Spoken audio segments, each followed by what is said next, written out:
that were essentially anti-state riots that were trying to go against all of the bureaucratic authority being implemented to try and contain the outbreak. And then, like, in the night, the grave diggers just refused to bury bodies that they were like hired to carry away to some special cemetery.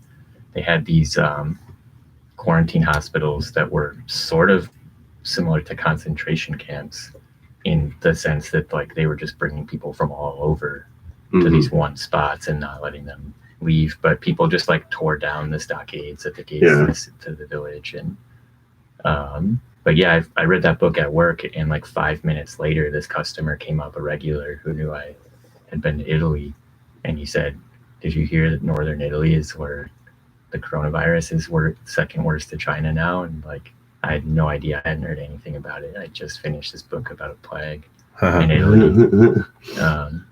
Did that freak you out? No, well, it was weird. It's definitely weird because like reading this New York Times article describing the measures where they've like shut down towns in Lombardy right now. Whole towns are closed off. It was very similar, but then they actually talked about Italians are making memes about the 1630 plague that this book was about. Oh yeah, like in relation to the coronavirus. So like, of course, yeah, it was definitely like a bizarre coincidence for me to like find this book in a little free library, like right in that window of time before finding out that this was going on. Yeah. So can you either turn his up, because look at his lines, they're like barely there, or go closer, a lot closer, distance from the mic? I'm like closer than that. I think I'm I'm get in there. I can taste it. All right, good. Yeah, get Is that better? What about that? Do check again. Check. Yeah, that's one. Good. I feel like it's a good. little better. Yeah. To be very sensationalized.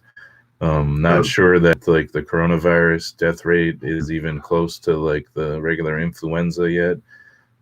Just this morning I saw headlines from, what was it, like NBC, CNBC, something like that. 2% death rate of folks who catch the virus end up dying from it or whatever. And then but they don't ever like compare it to the influenza ever. You never see that kind of analysis happening. Democracy Now! Or in general? Democracy Now! Is not doing that as well.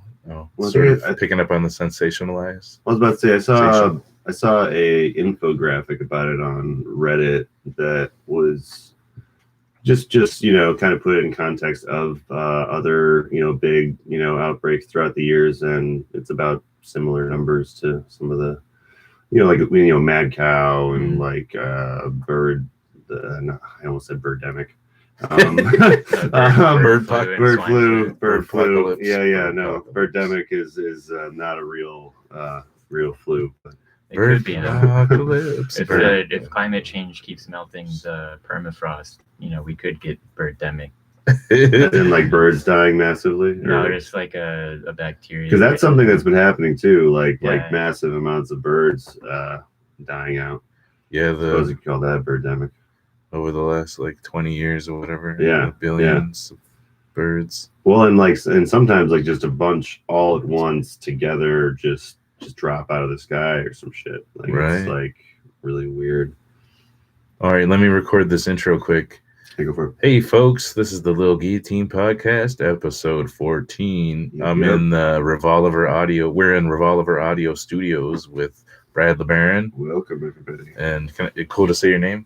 Yeah. All right, Ross Wagner. Thanks for asking. Yeah. Welcome to the studio. Thanks. And so I know both of these folks from the International Socialist Organization. There's a little trend. That's how we met, anyways. No one's in there anymore, obviously. Mm-hmm. Yes. But that's how I met. I think there are still some people somehow finding a way to be in there. Yeah. Well, are there people trying to keep certain stuff afloat there still, or? Well, I know that Sharon Smith and I'm gonna forget the name. Ahmed Shaki, and then the other person, Joel Geyer, have like tried to or have started another organization. Okay. And it's going to be cleansed pure of all of the flaws in the ISO. Right. Rest assured.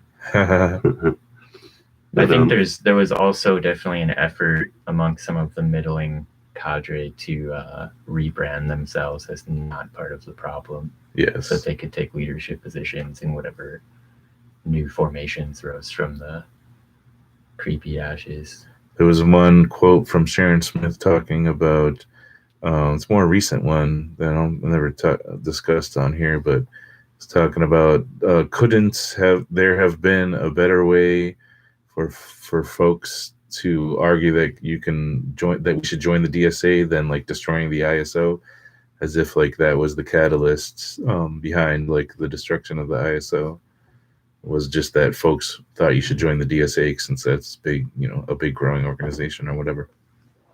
Oh, is it? Yeah, completely irrelevant argument. Yeah. I was about to say, I don't think that's have anything to do with one another. Because like the ISO. Well, I mean, I was in it after the incident happened, and a lot of the people, at least that I came up with in the ISO, like had no idea about any shady shit having happened. So right. Yeah, it would have been cool to know about that happening in our brain. That's just our Instagram, because there's a cat who at least used to have all of the social media pages. So like Facebook, Instagram, like Egg Pants is all taken by this cat that won't add me back or anything, but like we that's can't unfortunate. use the name. So yeah, we're Egg Pants. The internet loves cats. There's a feline named Egg Pants. Yeah, apparently. Oh, okay. At least that's the account name on every social media. So y'all just had a show this last Saturday, right? How did that go? It was cool. We played with 90s Dream Boy and Gender Confetti, and they were both, building on a lot of momentum. Gender Confetti was their last show on a tour coming back, and 90s Dream Boy came out with an EP, and we hadn't played a show since October, I think.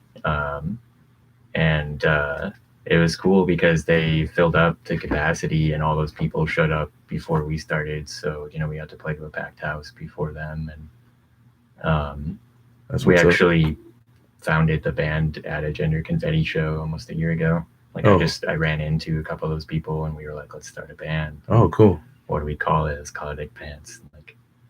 Yeah, so that was just the first thing that was said. Let's call it Egg Pants. No, it's kind of an idea I'd had from previous stuff. Okay. And like when they were, two of the members were there, and then we added a fourth member the next day. But when they were really like psyched by the idea of calling it Egg Pants, I knew it was gonna be a good. Yeah, no, I think it's a solid band name. Yeah. Egg Pants. What's the? Because it makes you think eggplants. But it's not it's not eggplants, it's eggplants. Yeah, that's what's up. Yeah. It like draws a picture in your head, kind of, Yeah, what is the? But you're not sure what it is, right? What is the history of that name? Why did you choose that? It's kind of just a like odd story with an old roommate of mine where he was saying egg pans, and I thought he was saying egg pants. And so I was like, that's a good band name. And like, we were trying to make a band at the time, but he hated the name. And like, the more I suggested, the more he hated, the more I suggested, the more I suggested, the more he hated it. So I was like, kind of like, reluctant to suggest it to this new group and be like, I don't know, I kind of really wanted to name a band Egg Pants, and they were really into it. Yeah. Neither of them were musicians at the time, so it's all kind of been starting from scratch. That's cool. Yeah, it's been fun. We just like do a lot of stuff. And were you a musician before it? Yeah, I've played various instruments since I was a kid, but like I haven't really done a lot in bands in a long time. Yeah, I've been thinking of joining a band recently. So would you describe y'all as like into social activism via the band necessarily, or? No. I was gonna say I've never done it for that. Well, actually, I have done it for that purpose, but for the other side, unfortunately. Oh right, yeah. I used to be in a very pro-life Wow. sorry, anti-choice pop punk band. Yeah. Ooh. Yeah. But I have since renounced that, and That's what's up. but I haven't. I don't know, that experience with that industry kind of turned me off to the idea of like of I don't know, of doing that way. This is my way of activism right here. You Right know on. what I mean? But I respect the fuck out of it. Hell yeah. I would Yeah. say Egg Pants is definitely subversive in the Mhm. sense that we kind of like not terribly consciously, but we do Mhm. kind of like poke at and break down certain like tropes and imagery and Mhm. even like the idea of what a band is. Yeah. You know, like we kind of like we post stuff on Instagram that's like, you know, not really clear who we are or what we're doing, and like it's not easy to find our music yet. We're hoping Yeah. to change that, but Okay, right. Yeah. That takes some time to figure out. Yeah, so the whole brand, the capitalist branding aspect of having being a musician is definitely daunting and shitty to have to participate in. Mm-hmm. The task of making money in anything in the society is pretty soul crushing, or you have to engage in bullshit a lot for sure. Yeah, it's almost like it's flawed by design. Haha.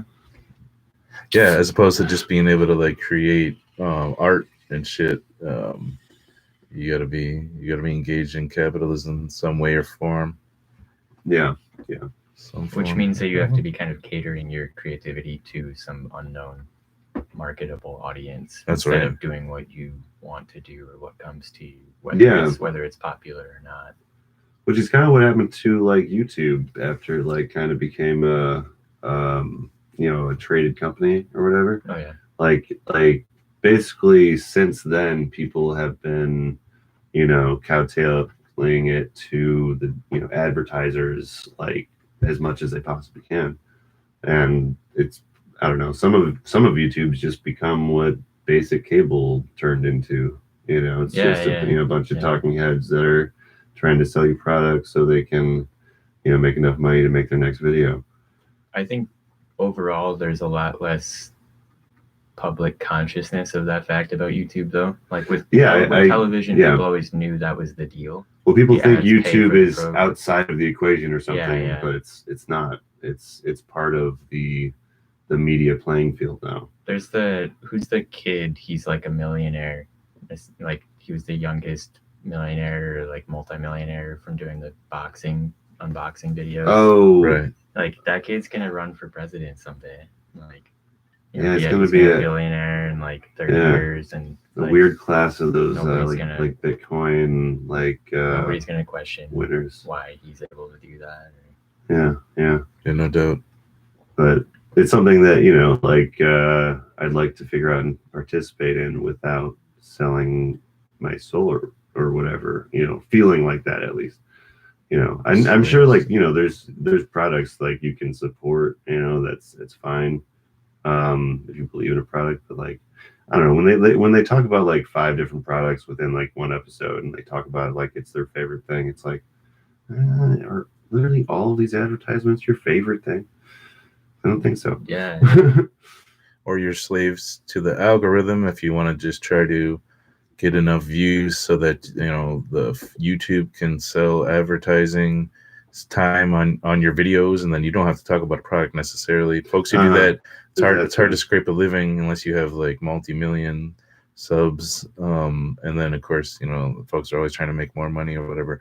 You don't necessarily have to mention products, although people who do make more money obviously when you're doing those affiliate shit. Those are those videos that are promoted more, or the ones that are they are well integrating the product stuff well into their just like a they if you can keep people on YouTube, that's what YouTube cares about, because then they can sell ad space to folks. So it doesn't necessarily have to be ad advertisements happening, but you slave to the algorithm or whatever. But I guess my question is this something that people need? Because like there's obviously problems with the structure of YouTube and social media and the commercialization of it, but these are new technologies that didn't exist in our lifetimes. Yeah, And yeah. you know, like obviously they were better when they were free platforms that Hmm. you know didn't cost as much money to run, but like you know you could kind of just join it and do what you want. But they were Yeah. planning from the beginning to do this. All Yeah, that's kind of the Um, big catch-22 of the internet and social media. You know, YouTube is the second largest database of information, like on a search platform in the world. because like they do have to make like a Owned by certain Google. amount of money to run the servers. And Spotify algorithms, they're banking on probably being also big into the human behavioral data, like selling ad space to advertisers, being able to like predict people's moods based on like what kind of music they're listening to, and then decide what songs to play next based on that, and then of course what kind of ads that you can show to people depending on what kind of mood they are in. So yeah. well, it's interesting that from the beginning, the advertising industry has arisen in tandem with psychology as a science, and like the technology and the techniques of marketing and advertising have always been at the forefront of making use of the latest in psychological research and theories. Yeah. Going back, well over 100 years. Yeah, Bernays, what was it? Freud's like nephew or whatever was like one of the big proponents of using his, uncle's work to, basically create modern consumerism, I guess. Public relations industry. I think it was like what Betty Crocker was one of the first experiments with that, where it would like instead of just selling like a cake mix, they'd sell a cake mix with a picture of a housewife putting it into the oven, so that they could relate when they're going to the grocery store, and not feel guilty for buying a cake at the store instead of making one from scratch. The spectacle of consumerism. Are you familiar with any Guy Debord works, Ross? No. He talks about like the spectacle of consumerism and how. Was that a documentary? Guy Debord wrote a bunch of books on these theories. I think there might be a documentary of the same name. Sure. Yeah. Just talking about how like capitalism. So I never read any, so I'm just doing a synopsis of what I've heard.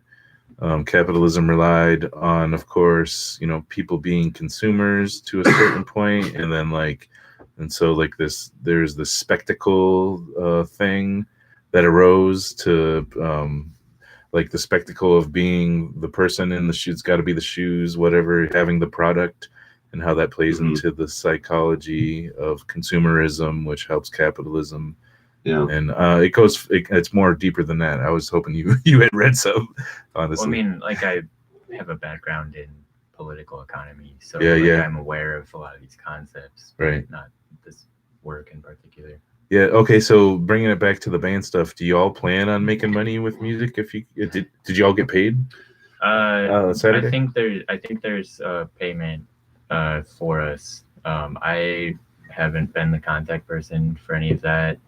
But I think Mickey's is a paying venue, right? So you actually get paid to play there. I'm not clear on that, but then there's the tip jars and stuff. Oh, cool. Well, I know Madison's pretty good about trying to pay out of town performers for their traveling. Yeah, and the tip jars are usually, especially we've opened for some touring bands from New York and Chicago, and it makes sense for them to get that money that people are tipping in, because our expenses are kind of just flat in terms of driving to Tip Top and setting our gear up. It's pretty amazing you can do regular shows in Madison. Like to be able to do a show at least once a month in town is I would love to do amazing. Yeah. And a lot of bands can do that. A lot of bands do that. Yeah.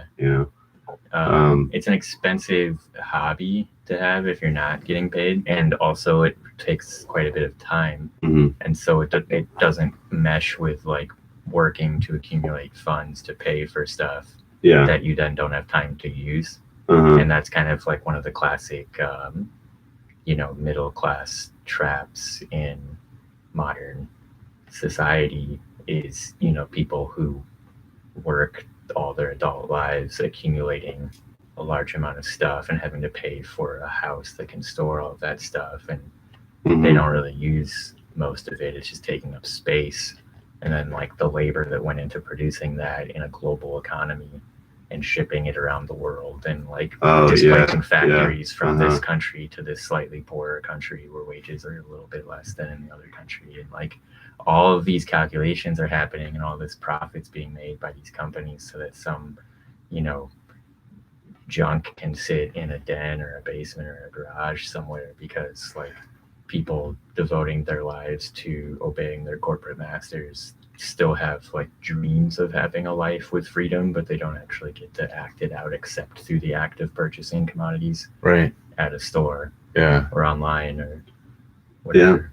I mean, I deliver to a lot of these families with giant houses, a bunch of stuff, and I just, every time I see like a house that's like just too big, I'm like, I wouldn't want to live in that house. It's just, I feel like I'd be wasting it. Because like there's just, I don't know, I think that you should be conscious of what space you're taking in the world and all that, and as far as the musician thing goes, like I think that I've always had the philosophy that if you're going to get into music or art or whatever, you kind of have to be prepared to not be really successful for like 5 to 10 years, if that. You know what I mean? It's like, it's a slim chance at best when you start. And what really, separates people that make it for a living, I think, and people that don't is, I guess, keeping on top of it, and I guess being able to make time for your creativity. Like if you have a family, that can be very hard. Liam, you kill it and you fucking keep shit going. But like it's something that, like, if you have a 40-hour a week job that's really physical, it might be hard to maintain that even. So, or if you don't have other adults who can, who your children can be with. Like that's true. That's true. How many people are the only adult in their kids' lives? So like there is no maneuverability for a lot of people in a lot of situations.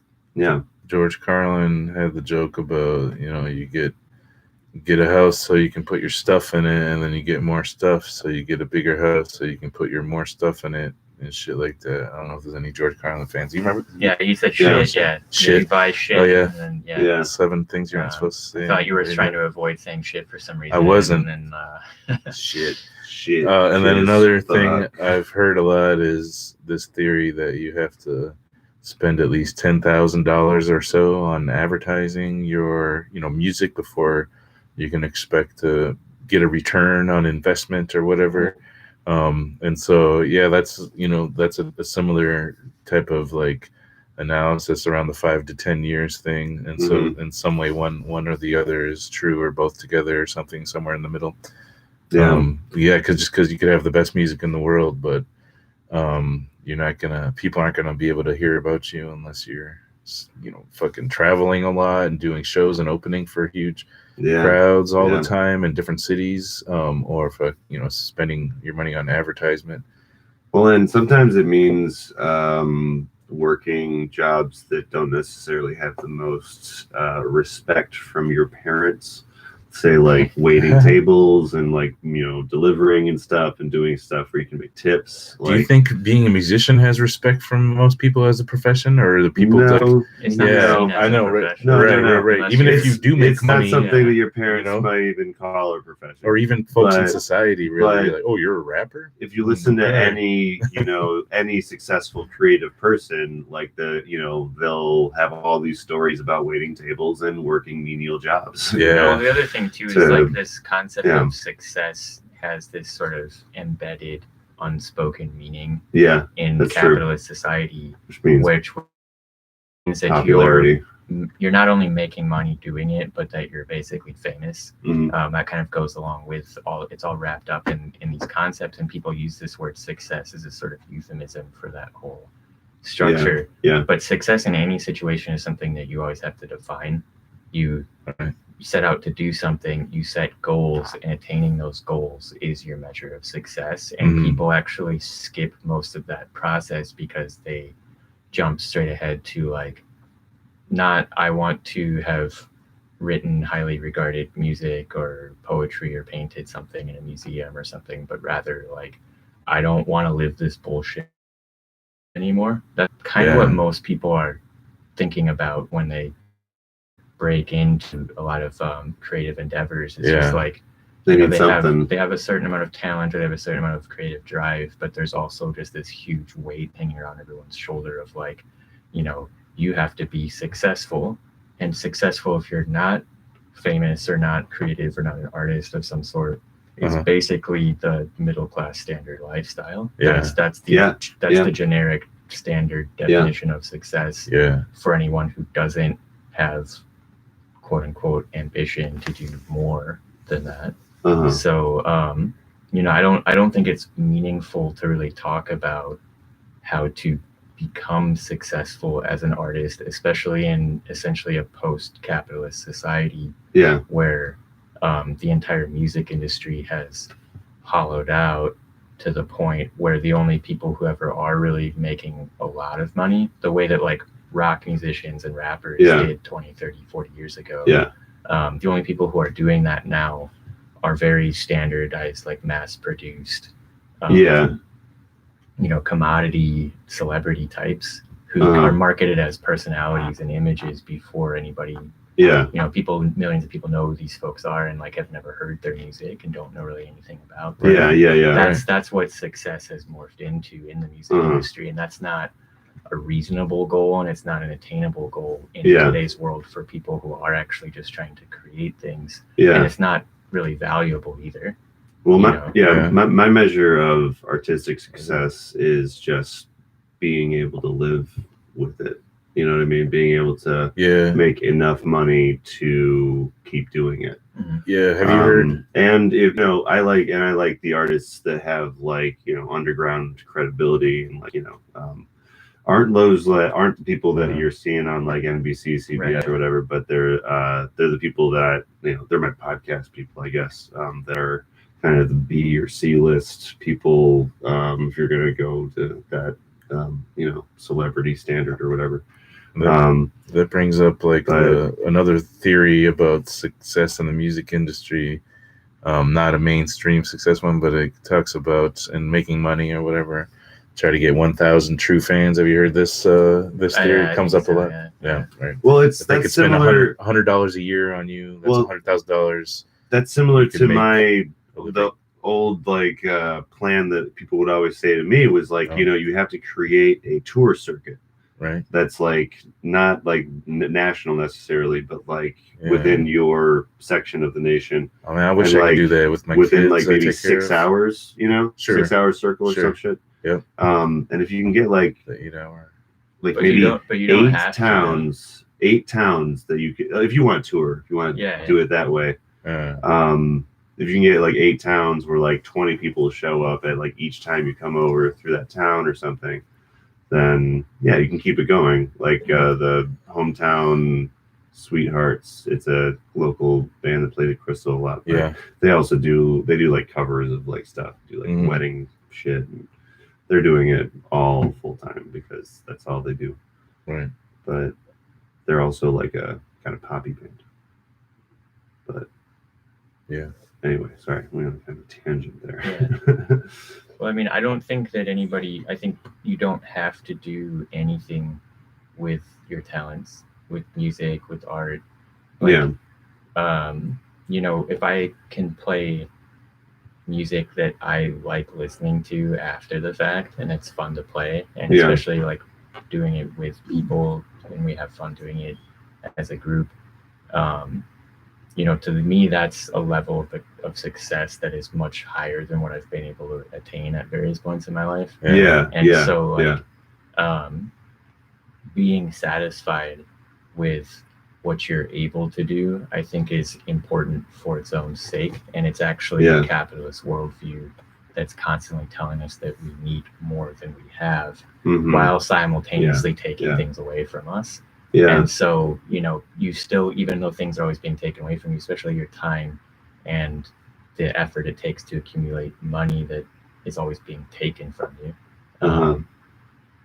we do have things. That's part of being alive, is you have things. You have people in your life. You have a body. You have skills. You have Yeah. thoughts and feelings and opinions, and those things are with you until you've lost them.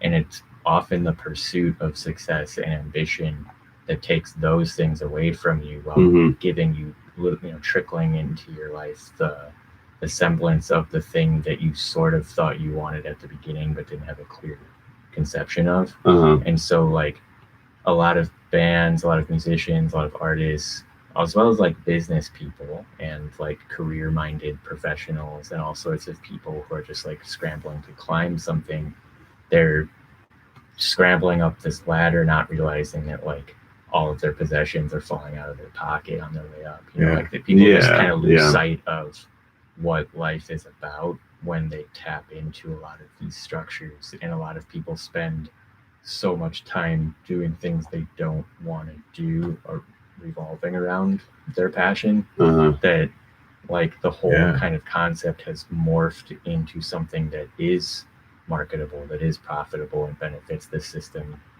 without necessarily giving you what you wanted at the beginning. Maybe Yeah. your perceived needs or ambitions have changed along with it, but that's also part of the whole rat race career structure. Well, yeah, it's kind of like when people are, chomping at the bit for overtime in a really physical job, Mhm. and then they're just always, all they do is talk about how hard they work all Yeah. the time and how much better they are because they do that. And it's like a really like masochistic kind of thing, because Yeah. it changes them, kind of forever, because of how it destroys their bodies and makes them angry Yeah. about their situation, even though they say that they love it. And I think in a certain way, in a masochistic sense, I think they do derive pleasure from that Yeah. ritualized expression of fatigue and exhaustion and exertion and Well, superiority to everyone else. Yeah, well, not working two it takes jobs. away a little bit of your responsibility in your off hours, because like you get this whole like idea that like, oh, everyone owes you their time because of how hard you work all the time, which is kind of an unfair onus to put on people. Yeah. Since they have no control over what you decide to do with your body. Yeah. But it is this kind of really toxic thing that we have in the American working class, I guess, where they don't see the clear exploitation that is occurring, and they just they buy into the OT myth. A soul crushing, Yeah. self-exploitative work ethic. Yeah. I think along with that, there's also a sort of what I found to be a big gap in Marxist thinking, which has defined workers' interests for them in terms of material gain. And it allows a simplification of every relationship to show how business owners and employers are deriving value in quantified terms of money from the work that their workers do. They pay less than the value of the work done, and that's where all profit comes from. Yeah. And exactly. so, that's true in the sense of money and wages in exchange, Mhm. but it's also not true that that's the beginning and end of what defines self-interest for anybody, including workers. And so this becomes a lot clearer when you're talking about like white supremacy and sexism and things like that, where white workers actually do benefit on their own terms from being part of master race in their worldview, even if they are getting more exploited economically in the process. Like they actually derive benefit from that means more to them than having an equal wage to their coworkers of color and women coworkers and so on. And like Marxists have tried for generations to force down people's throats that that those people that's not real, that those people aren't actually benefiting in that way. And it's true that they're conditioned to value that and socialized for it, but it's also true that they aren't choosing to trade that in for better wages and healthcare and union representation and various forms of equality that would lessen the level of economic exploitation through the workplace, and that workers actually do somewhat willingly participate in this when they buy into these ideologies, but they're free to do so. And once they do, the whole calculation of what is a material gain changes for that person, and a Marxist can't just tell them that they're wrong about that. It's actually more about like, we're not on the same side, and there's a limit to the ability to create working class solidarity as long as these divisions exist amongst people, and people can be persuaded by various means to abandon these ideologies, but the ideologies are real and they have material force in society and in the economy and in politics that can't be, they don't get erased by, if you can't prove to like a racist person in West Virginia that they're worse off working in a coal mine because of racism. Like even if you can prove it through math. I was about to say, like, you can, but you can't. Well, you're talking about different things entirely, and so like they're not valuing the thing that you're telling them they're valuing. And so that's why this hasn't worked for all of these generations, among other reasons. I mean, especially if you've been if you're from, like, say, evangelical or Baptist background, and you've been taught that the earth is 6,000 years old, you're going to be a little easier to be, told other things that are that ridiculous. But that the constancy of having that kind of worldview matters to people, and most people are somewhat willing to believe things that aren't plausible in exchange for sort of psychological stability. I think it's psychological wages of whiteness. The psychic wages of whiteness. And this is what Frank Wilderson makes his arguments in Afro-pessimist theory about how it's going to take more than a Marxist revolution or a revolution against the capitalist class in order to get rid of racism, and it has the ability to exist into the after a communist revolution, obviously. Well, it's gonna, because the Marxist doesn't offer any other thing besides political economic equality. There's no like psychological thing. There's no psychological wages being offered when it comes to communist revolution. None that are like sort of can take the place of the wages of whiteness. And I mean, I think what it comes down to is there's a desire among Marxists to want to believe that such people are not participating in constructing this social system every day, and they are willingly. They're not on the same side as us. They can be brought onto our side, but not through this sort of cold economic calculation strategy, but rather through actually trying to dismantle the structures of white supremacy despite their fights and protests. And like the fact that people turn to fascist movements and ideologies is a demonstration of this phenomenon, that people actually are willing to turn to violence and to organize politically around trying to prevent social equality in a way that kind of destroys this ideological framework that tells some of the poorest people in the world that they're actually part of a master race, or the dominant sex, or heteronormativity, and like all of these things that tell you that you're normal, that you're good, that you're better than other people, that you're special. without having to have done anything for it. You were born this way. Yeah. Like, that's an important thing that matters more to a lot of people than like a small wage raise Yeah. or Yeah. improved labor conditions or whatever, because this goes to bed with them at night. So it would take a complete destruction of society as opposed to communist revolution. Well, because your worldview affects, like, how you act in the world. Whether you think that people are, innately more like evil than good or whatever. Maybe as in like wanting to cause harm to others versus wanting to help others. And what you actually think about, what drives humanity, I think, is something that comes into play.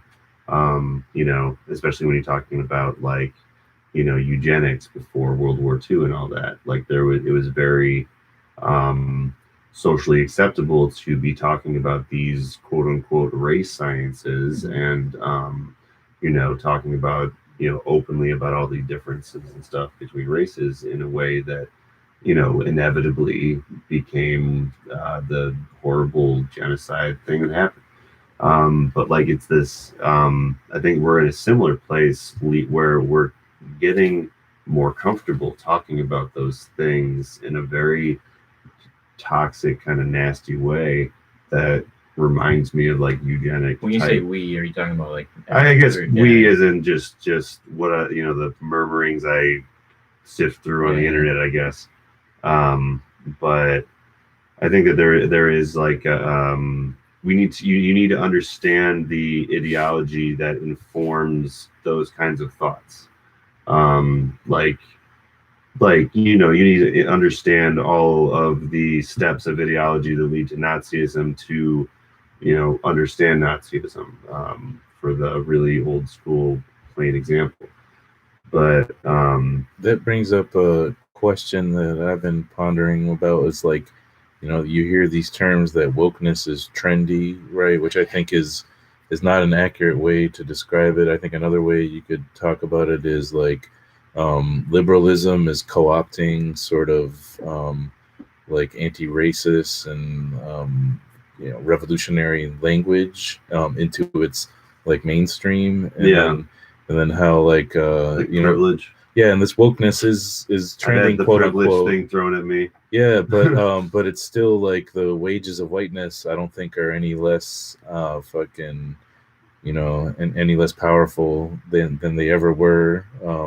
It's just that those folks who are earning those wages are using this different language and shit like that. I would disagree with that. I think the psychic wages of whiteness are significantly less valuable now than they were 30 years ago, certainly more than 50 years ago, 100 years ago. Like, that era is coming to an end, but things don't break cleanly. There's a whole generations long process where the people in the remnants of a sort of decaying ideology become ever more intense and aggressive once they realize that if they don't do anything, are on the way out. And it's not inevitable. That's the key thing, is this heightened energy and aggression that comes with perceiving their sense of diminishing legitimacy in society does give them a chance to renew their lease on life for generations. And that's why it's important to kind of figure out the dynamic that leads to this over and over again, because what ends up happening is kind of like liberals see that they sort of think that they've won the fight, and now like, let's all just get in line behind Hillary Clinton because we won now, we had a black president, and like, let's just follow a sort of cleanup operation. And they don't realize that there are these people, very large group of people, tens of millions of people, who still have the power once they sort of waken from their complacent dormancy of having been the master race for so long, not without having to do anything to maintain it, but except work their whole lives and join the military and like all of that. But suddenly they realize that if they don't fight for what they see as their way of life, it could disappear forever, and they fight, and they have the potential to win. And liberals tend to give them a leg up when they create these narratives around, history and the arc of history kind of bending one way or the other, as though like there isn't a chance for things to go another way in a much worse direction. And then they do over and over again, and nobody really ever understands why, and we kind of just forget about it. People don't really know what was going on 30 years ago, which is just kind of Well, and I mean, like, there's a lot of people that sound straight up like Confederates sounded back in the day when they were talking about states' rights.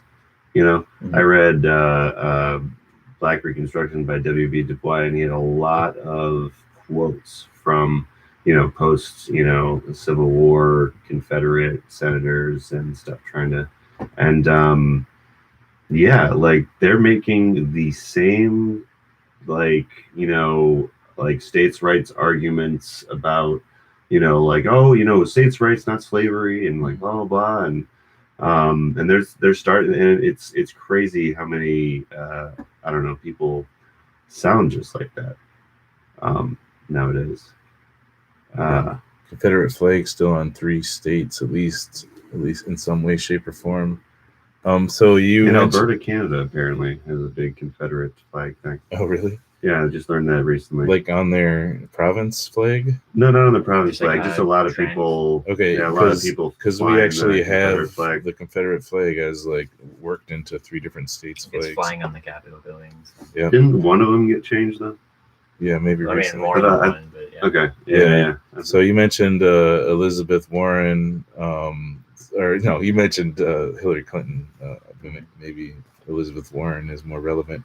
And before we started the show, you all talked about like 3 folks in the Democratic presidential primary race dropping out today. I knew Pete Buttigieg had dropped out yesterday, and so the other 2 I didn't recognize as much. Yeah, Tom Steyer is another billionaire. Yeah, he's like head of Starbucks. Like, all right. Yeah, he was the other one, the female author, Klobuchar, not an author. She was a politician, Minnesota governor or senator. Senator from Minnesota. So I don't feel dumb personally not knowing, because I've been waiting for it to thin, because I think that some of them are frankly in there to get a career going. Yeah. So I've been waiting for it to thin out, and I'm glad that there's. And I know Tom Steyer had invested months and tens of millions into South Carolina, and trying to win, like, it's 60% Black folks comprise the votership in South Carolina. Yeah. And so the South Carolina primary, which was Saturday 2 days ago, was supposed to be this test, because it was the first time that there was like a majority Black folks, or even anything significantly Black voters. Yeah. And so it was this big testing ground for both Biden as well as Tom Steyer, who had both put a lot of money and effort and time into campaigning in South Carolina. I know Steyer did really bad in South Carolina, so therefore seen as like an illegitimate and non-electable. But if Biden hadn't got like first in South Carolina, I guess he would have been dead in the water as well. But he ended up getting first by a landslide over, and Bernie Sanders got second there with 20% or so. But yeah, so but also, Pete Buttigieg dropped out, which was a little bit surprising to me, but then not, because I know that like Democratic National Committee and the folks who are, the stalwarts and the higher ups of the Democratic Party were pressuring folks to drop out, basically so that they could, because they see Bernie Sanders as like a threat or whatever, and they're going to have to deal with the problem of Bernie Sanders. And as long as there's so many folks who are, running under the we're more electable than Bernie Sanders mantra, it becomes more difficult for the Democratic Party to sort of deal with the threat of Bernie Sanders. They all keep losing elections. Yeah, and like splitting all their votes against it. So it's like I saw Pete Buttigieg dropping out as like, consolidating, and the fight against Bernie Sanders by the Democratic Party. Well, it's definitely pretty blatant dropping out the day before so-called Super Tuesday, right? Because like they don't have to put any more effort into this race if they didn't want. Like, if I know some of these campaigns are running out of money, and people are not wanting to work for them if they're not winning races or whatever. Okay. But, dropping out today or this weekend when there's a big vote tomorrow, that they could just literally, hang out, and some people would vote for them. Right. So, like, they're not even waiting to see if some surprise could come out of this contest. There's clearly a strategic rationale behind boosting, most likely Biden Biden as or a Warren, mainstream. maybe. I don't think there's a lot of support for her in the party. Yeah. Definitely, like, a lot of voters respect her to varying degrees, and I think a lot of, like, Bernie Sanders supporters would probably support her if he weren't running. But as far as the other campaigns and the committee and whatnot, I don't think there's a lot of backing for her politics, for her candidacy, for anything that she stands for. And so, like, she just can't. She's not really competing with Bernie Sanders for various reasons. But yeah, I'm still surprised Biden is getting votes. really, It's a lot of money and a lot of fucking investment. Yeah, but you got to It's just shooting in the whole race in the foot. But they don't think that. I know Even they don't after think that. I know they don't think that. They don't It's realize insane. But, like, it's the Obama argument. Like, he's endorsed by one black person. So that's like, also, the whole thing with South Carolina and the black vote, especially in the South. I spent a lot of time in Virginia, but like, there's definitely a different political calculus in the South in terms of like liberal and leftist politics and the Democratic Party. The Republicans typically dominate these states' governments and win their statewide offices. Although that's changing. Like, Virginia is more blue than Wisconsin for the past decade. Right. But yeah, so is our vote tomorrow or is ours? No, ours is in April. Okay.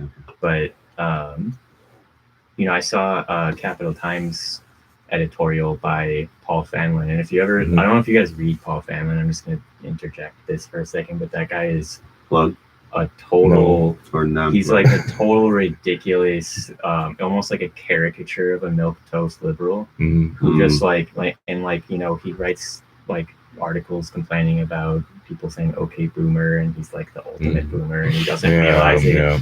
There's no plugs coming from the Wisconsin State Journal. But yeah, he wrote an editorial a few weeks ago talking about this, and it's what he's saying is somewhat true, but these white commentators never acknowledge the role that they play in perpetuating these stories as influence peddlers. He's just like, I'm just a schmuck with an opinion, but like people listen to people like him, or especially people on TV. But a lot of southern states, and especially in African American communities, which in a lot of southern states are really the only minority group, even though they comprise 50 or more, 15% of the population. But it's not like there are fewer Asian, Native American, Hispanic people in a lot of at least the eastern southern states, other than like Florida. But a lot of the political calculation is basically that there aren't enough black voters to actually vote their agenda into office. And so they depend on the goodwill of ignorant but more or less well-meaning white liberal allies who actually always get to decide who the candidates and the elected office holders are. And especially before Obama, that was the way things were. Like, a white man was going to be governor and going to be president and going to be senator, and so black voters had to choose the lesser evil in every race, and their calculation always has to include in this strategic argument has to always include who they think will be the most palatable to the least bad white people. Right. And so that's definitely not how everyone is voting. Every African American voter is voting.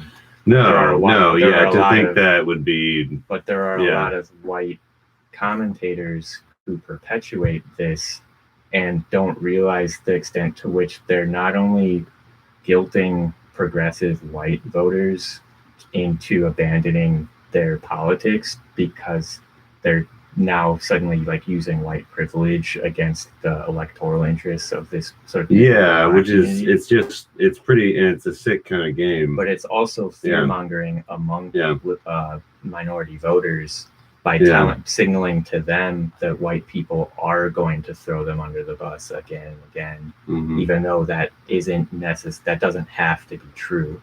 And so the election of Obama did definitely weaken that argument, but especially in a lot of southern states, that is actually a large part of the political calculation for Democratic Party voters, whose states are going to vote for the Republican in November, almost certainly. So this is their only chance to get some say over who the nominee is going to be, Democratic voters in those states.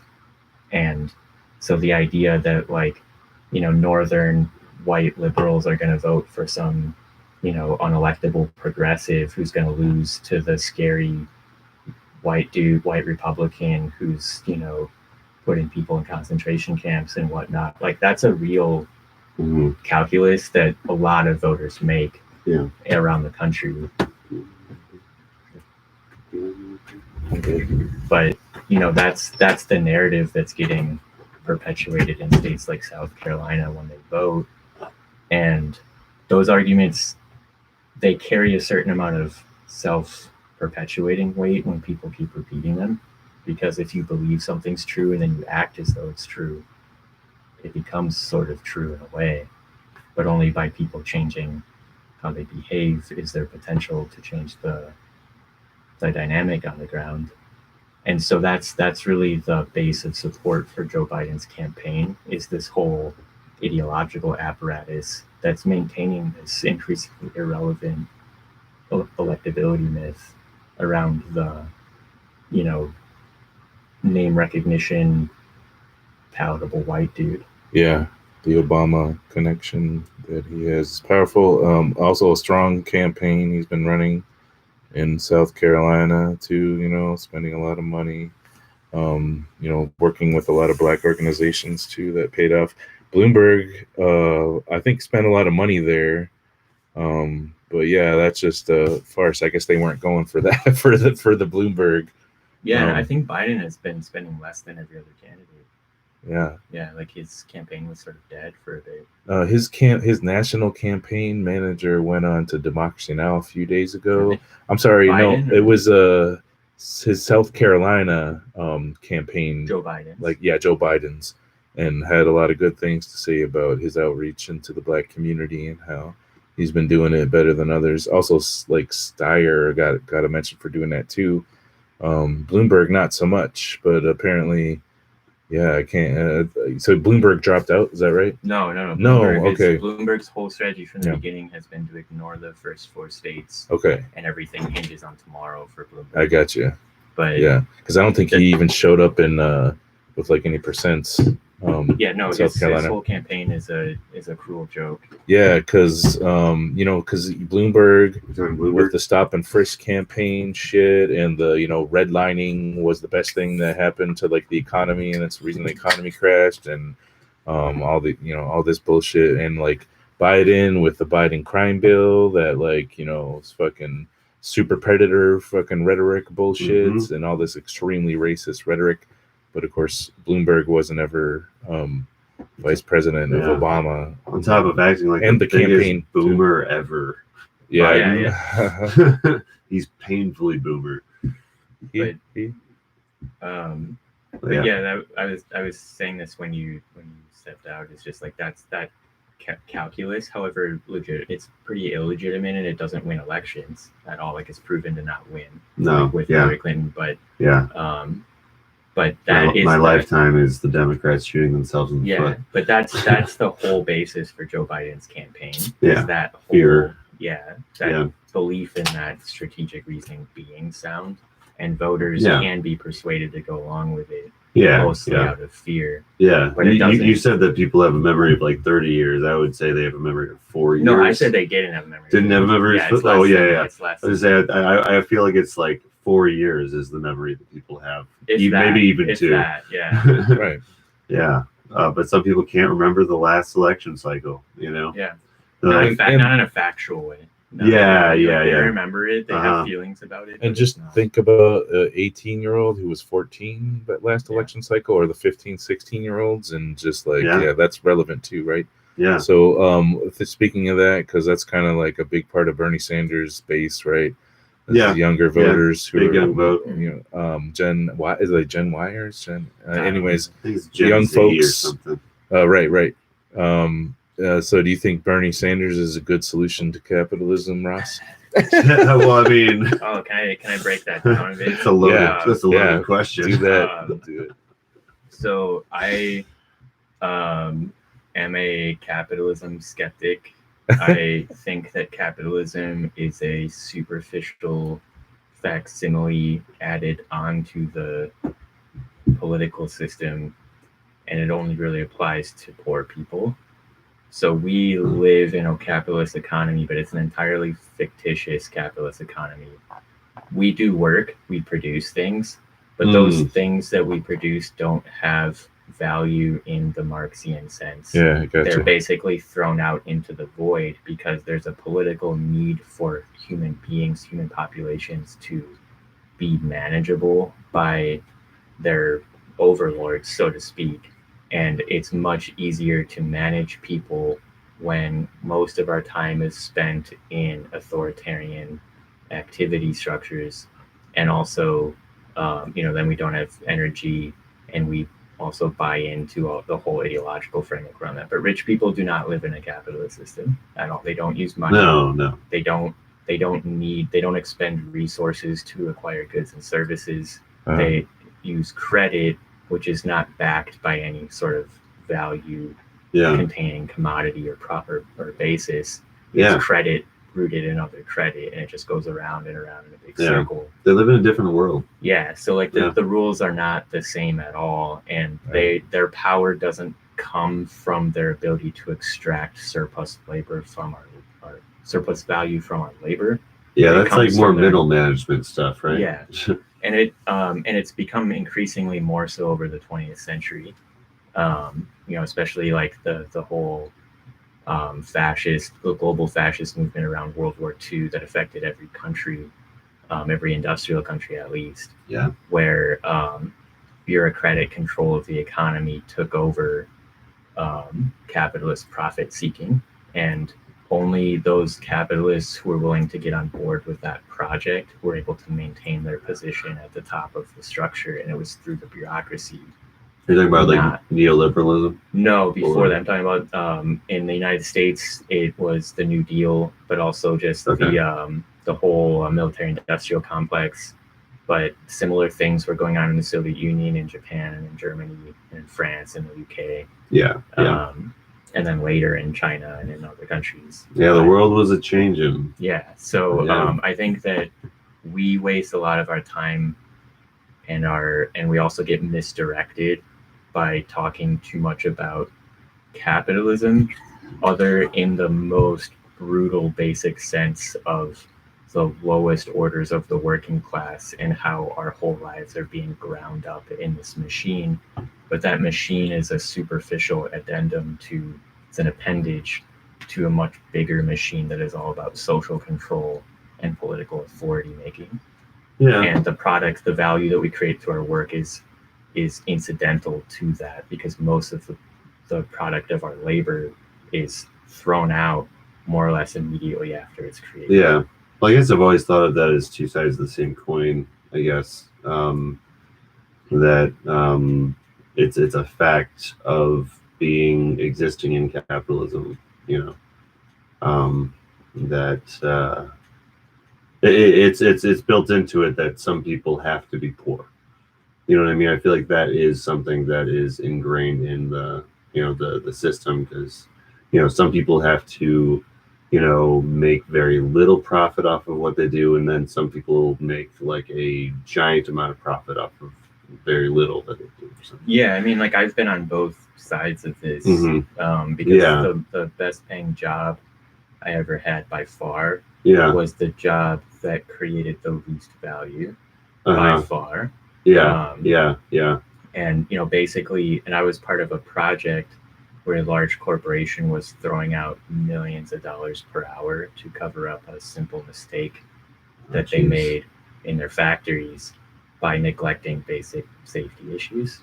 And so, I was able to get a large income reading documents for them and sifting them and translating them and stuff. And the whole thing was a huge farce. Like, people had died using products that engineers had warned them about. But but in the sake of what productivity stuff kept going. I don't know if it's productivity so much as stability, and I think that's that is the key factor in most decision making at the top, is that stability is what's sought, not profit. Profit is an avenue towards stability, and so there's a class of capitalists who are just blatant profit seekers, and they're an important part of the system, but they have the ability to tank the entire system as well. And so the real ruling class is a sort of machinic bureaucracy who operates on a sort of automated basis. And they have like bootleggers. Is that what you like? There are bootleggers in the system for sure, but at the top of the system, these are the people in charge, and they're not bootleggers. And in fact, the capitalists are more often the bootleggers in this scenario. The capitalists are the ones who have to go, beg the bureaucratic overlords not to tax away all of their profits and to regulate their industries out of existence, which they have the authority to do and have had for a long time. They choose not to do that for political reasons, not for economic profit accumulating reasons. And that's an important distinction. The capitalists are profit accumulators, but they're subservient to the bigger system. And Marxists and leftists tend to invert that relationship entirely, because we spend so much time thinking about capitalist accumulation and value-based, surplus value-based exploitation in the workplace, that it seems self-evident that capitalists must be at the top of the pyramid.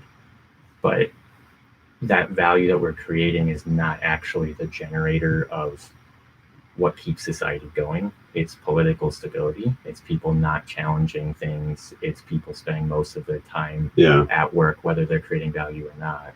And it's people adopting the worldviews of the ruling class, and and believing what they're told, not challenging things, not taking action in their own interest. That's what keeps the system going. Well, I guess again, I've always thought of those as the same people in my mind. So would you say that Bernie Sanders would be a good solution, or a good way, a viable way to democratize like the social control in the society then, therefore, or a way to sort of give more power, or to get rid of social control of the ruling class? Well, I think if he could get his way in the things that he's talking about, I think he would weaken the capitalist class that exists, which is not the ruling class. It's a separate group of people who are underneath the ones in charge, and have less power than them.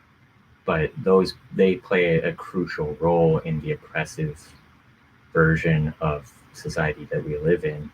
And so by weakening them, it would be a positive thing, although they wouldn't take it without fighting back. So you're talking about like CEOs of like Mark multinational corporations? Zuckerberg is not the ruling class. But he's a classic capitalist. He's a capitalist in the Marxist sense.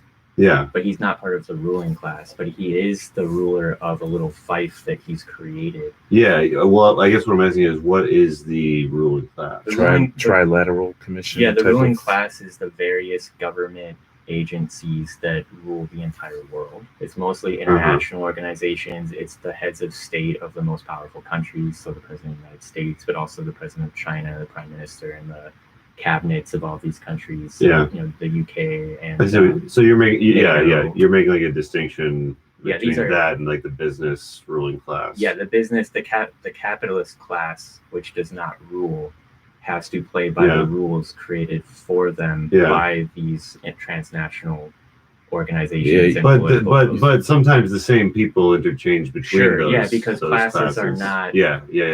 distinct categories. They Human beings, definitely hold each yeah. other's hands. Yeah, but like Yeah. Barack Obama is not a capitalist, but Donald Trump is a capitalist, and he's the president. Yeah. So it's like it's not; these aren't clear-cut categories when you're talking about real. Yeah. human I think beings. it's that's what I But- like about these kinds of discussions is Yeah.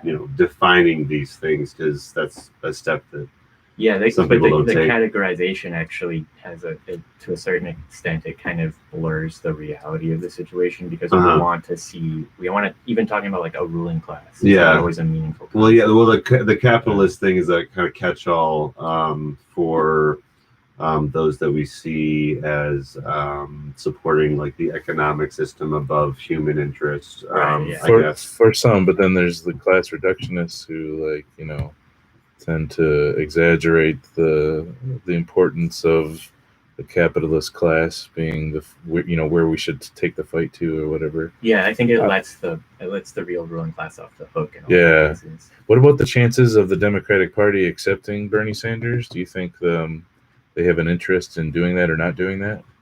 I think personally, I think that long term it should be an interest of theirs, but I don't think that they think that it is in their interest right now. Why do you think it's in their interest? I think it's inherently in their interest to win. I think it's inherently in their interest to support Bernie just because of the, I guess, legitimacy it gives to them long term. Because I think that Bernie is on the right side of history on more issues than the party typically is these days, and I think that it's he's definitely a disruptor candidate or whatever to the Democratic Party, but I think it's something that will push them further in the direction that is less corporate, I suppose, if that can hopefully be a thing. But he is one of those people that has inspired a lot of random young people to just get involved in local politics. So I think it's just the change in thinking toward local politics. That's a good thing that I'm drawn to the most about him. So I've actually seen Bernie. Like I went to one of the things with my dad or whatever. Oh yeah, you said fucking what's the band that played at there?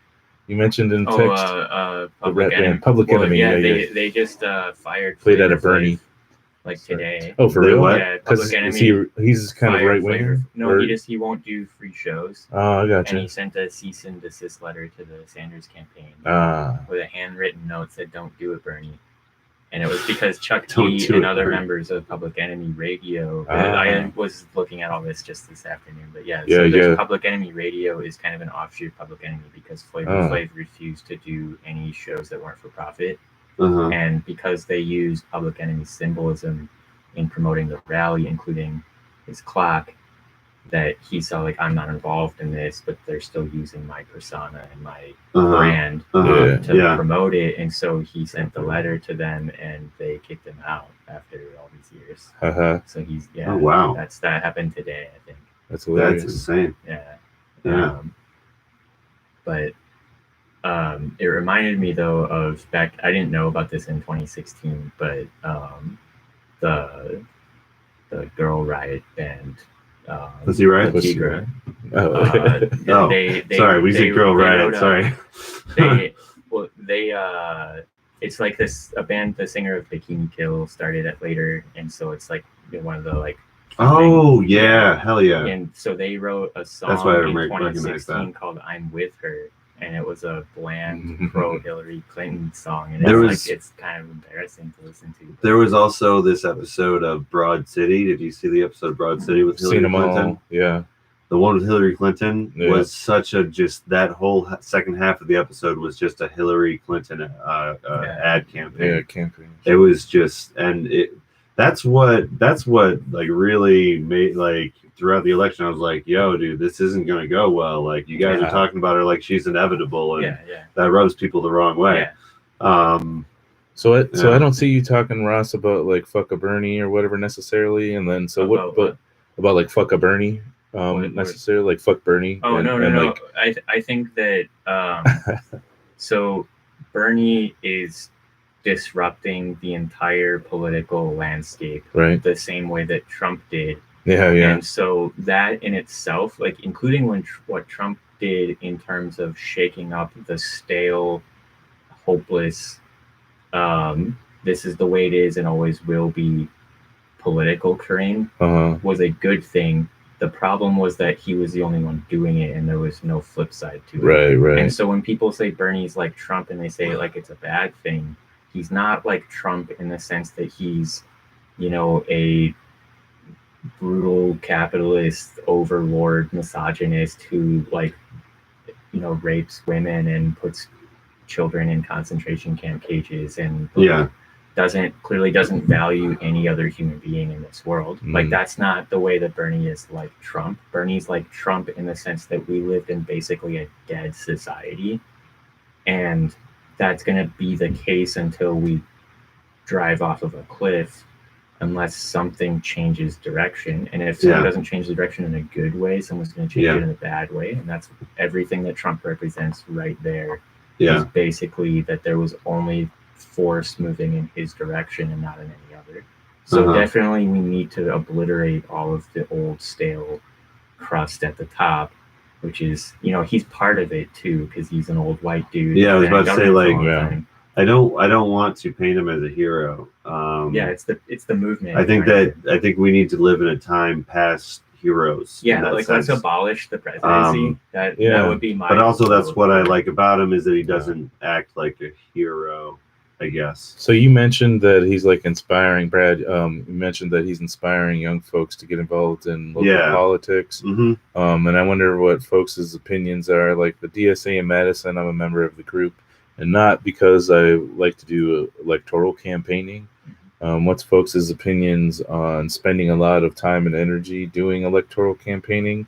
And folks in the DSA argue that part of the whole process is we plug people into the community organizing, and we're getting involved where the energy is, so that we can get them involved in community grassroots organizing that seeks to build political power, outside of the structures of the electoral system and stuff like that. And I don't know, I kind of am, my opinion is that you can do that without sort of spending all of the time electoral, with the electoral campaigning specifically. And I don't think necessarily like endorsements are the same as spending a lot of time and energy, like knocking on doors with clipboards and whatnot. But do you see like spending time in presidential elections campaigning for Bernie or whoever as a useful use of energy and time, or would you rather see folks get involved in other types of organizing, or is it indeed a way to get people involved in other types of organizing? Or is it both? All the above. Yeah, it depends on, everybody needs to make those decisions every time they do something. Sure. Yep. I think with community organizing, it's kind of like a exercise kind of thing. You need to just try it out a bunch, before you're going to be comfortable with it. Going out and talking to strangers of all ages about, really serious stuff is something that not everyone is used to doing. So I think that, he has inspired some people that get involved in local politics that even aren't necessarily Bernie heads, but like they took that message from him about, this is our thing or whatever, that's the whole, way he was marketing himself in the 2006 thing is 2016. Yeah. It's like our revolution. He kept on emphasizing all I am is because of, what you guys helped me do, which is, I think, part of what got people into that kind of community-minded, like smaller-minded, local thing, which is the net positive. Because being concerned about who's being elected locally and actually showing up for those local elections is hugely important, and just like, making that exercise to be a part of the community on some level is what's important more than anything politically, Yeah. well, yeah, more important than anything that I think he stands for is just getting people in those circles. So I got you. Yeah. Yeah, like I said, he's like not my. He's not like I'm not trying to put him on a pedestal, but it's a step in the right direction for mainstream left folks. Yeah, clearly, even if he got elected and failed at pretty much everything he tried to do, it would be clearly a positive development, like in every respect. And I think that's just plainly the case Yeah. for anyone with even the least bit of progressive or left-leaning bent.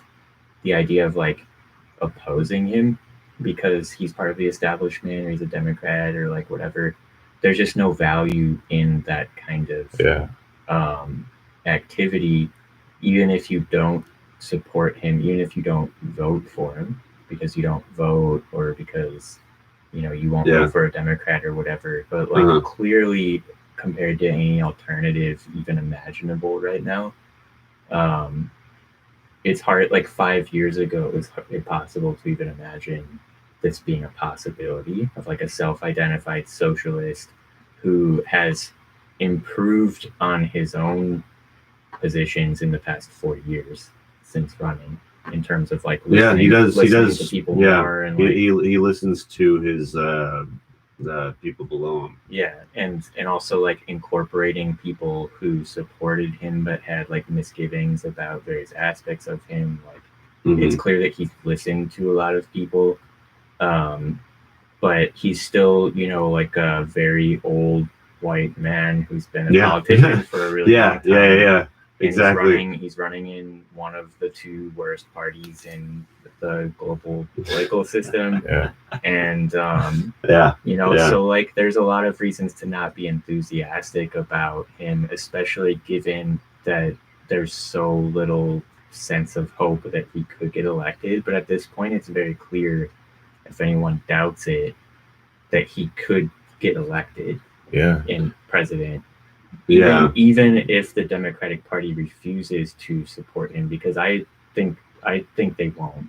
Like I don't think they will this time around. Yeah, like we talk about the Democratic Party as an entity, but the Democratic Party as an entity doesn't really exist. There's a lot of people, and the people in charge of that entity stand to lose everything if what he stands for succeeds, because the party will still exist and they'll probably win more elections and like more people will participate, but those people will now be in charge of the party. It's going to be people like Alexandria Ocasio-Cortez and like people who are only in the Democratic Party because there's this new wing of it that allows them to win elections and to have a say. But people like Debbie Wasserman Schultz, people like Joe Biden, people like that, they stand to lose everything that they've built over the past 50 years in their position within this hierarchy. Whether they win elections or not, their positions are secure.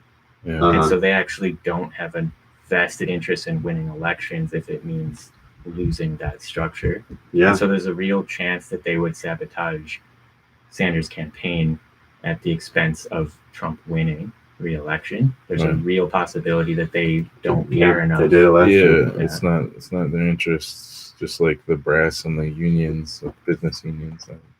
But to pull a weak analogy, so that was going to be my next question, but I got to wrap it up here pretty soon too. But it was like, what do folks think about I guess, is it going to be a contested convention if Bernie ends up winning all these delegates in Milwaukee? It's in Milwaukee this election cycle in October something, I believe.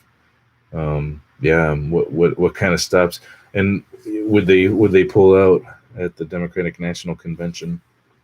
I guess it would just be having their super delegates vote against him, right? I don't think it's like, I think this is a big part of what's wrong with the electoral cycle is that we all spend a year of our lives every 4 years in this moment by moment, play by play analysis of speculation based on dubious data and things like that. It's like a sport. Yeah, like no one knows what's going to happen tomorrow. Nobody knows who, it's not just who wins the states, but by what percentage and how many candidates get over 15%, whether they get any delegates at all. Yeah. And so like Bernie Sanders could end up getting like 100% of the delegates in California without getting more than 35% of the vote. That's less likely now that all these candidates have dropped out. But But like, no one knows how many delegates anyone's going to actually go into the convention with in the summer. Never mind how the party's going to react to it. Well, But like this time around, they're not pledging the super delegates out the gate, right? Yeah, they have to Yeah, wait until because tally was that's done. what shot Bernie in the foot last time. Yeah, but yeah, the first primary he was already way behind. Yeah. He was so far behind. Yeah, the first primary, it was. But bullshit. I think the question we maybe should be asking, since the convention is in Milwaukee, is like, what are people going to be doing at the convention? Convention's in Milwaukee. Yeah, in October. We have 3%ers who are going to be making. Yeah. Is that close to the election? I think so. I might be wrong. Holy might shit. be wrong. But we have 3%ers in Wisconsin who are plan on making a showing there, sort of like a proto-fascist organization. So they definitely have plans. The armed militia who are like Islamophobic and racist. Those are the ones that came in. The neo-Nazis that came in, right? That one. Yeah, I don't know if I'd call them neo-Nazis, but I might call them proto-fascists. But that's a whole other thing with Jiggy. All right, so I gotta get wrapping up here. So we do like plugs. Yeah. That's right. We usually do some plugs. Do this thing with me real quick. Okay, plugs. Plugs.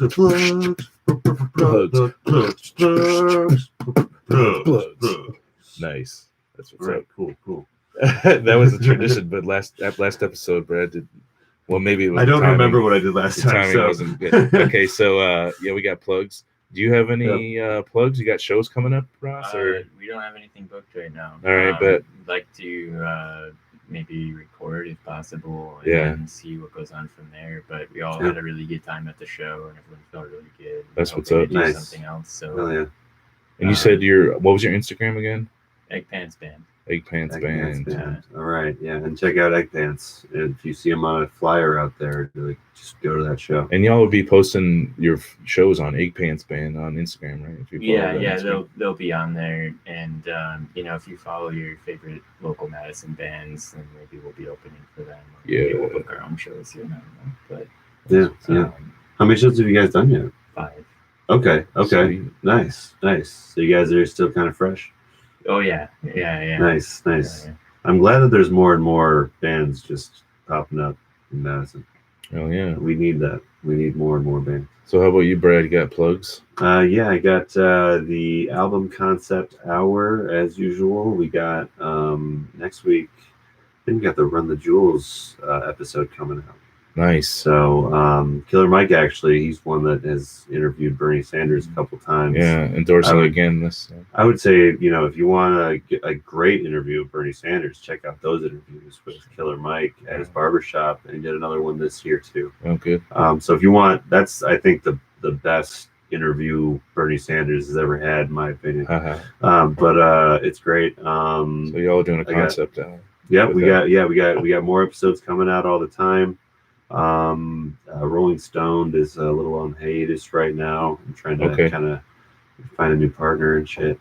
All right. So that's all I got going right now. Okay, bet. What about the one about your family? Oh yeah, I have another one called Hero Worship, and there's a lot of stories about my family members. I'm gonna try to get some new episodes. My dad out soon. That's for that one. So right on. Yeah. So some plugs for myself, Lil Guillotine. Working on a song with MC Soul, who's a big time, as far as far left anarchist rap, underground hip hop artists go. It's actually about election stuff, so very relevant. Okay. I actually plan on. I wrote it over the last couple weeks, my verses. I plan on recording it tomorrow during Super Tuesday. I had a goal of getting it released, or not released, but getting it done and getting a pre-save link done by Super Tuesday. That's not going to happen, but I'll record it by tomorrow at Super Tuesday. And then I got some songs in the pipe, one with a black anarchist out of Seattle, one with a wobbly out of New York City I met. It's got some real alternative type of freaking real mind fucky psychedelic music that I'm going to be rapping over, and then another one with an anarchist out of Twin Cities. So yeah, those should be some good 4 songs. And coming up out the pipe soon. And then we have on March 15th at the Social Justice Center, we're having a fundraiser dinner for Crystal Kaiser, who's a young Black woman who was being sex trafficked by a white hetero-cis male person, and she defended herself, and the dude ended up dying. She got $1 million bail, and she's being held for, they want to put her in jail for life, but we think that she should be able to have access to self-defense, and it's a common trend for the United States, to not let Black women have access to self-defense, and a lot of it has to do with the psychological wages of whiteness and whatnot. And then another thing to plug is that every Sunday at 4:30 p.m. at the Social Justice Center, we have General Defense Committee or GDC meetings. And then like tomorrow, this won't come out in time, but for you live folks, tomorrow at 7 p.m. we're doing the Madison Tenant Power. We're starting a tenant union. Come to the Central Library and peep that. Thinking about joining up with the Dane County Tenant Union, which is another tenant union in Madison that's been joining. And so yeah, that's my plugs. Yeah. Also, just a reminder, check out Red Madison DSA, man. Yeah, I know we mentioned it last episode with Dana, but I'm sure do they have another one out right now? Yeah. All right. Yep, yeah, that's what I thought. Yeah, they have their second episode. That's right. Second thing out. So edition. I haven't had a chance to check that stuff out. To read it. Well, thanks Ross for coming by. Appreciate it. Thanks, Fred. Yeah, for sure. Yeah. And peace out, y'all. Thanks for tuning in. We'll catch you next time. Peace. Finish that there. And peace out. 2 folks on YouTube. What's up, y'all? Thanks for tuning in. I forgot I wanted to mention this, but I should have asked.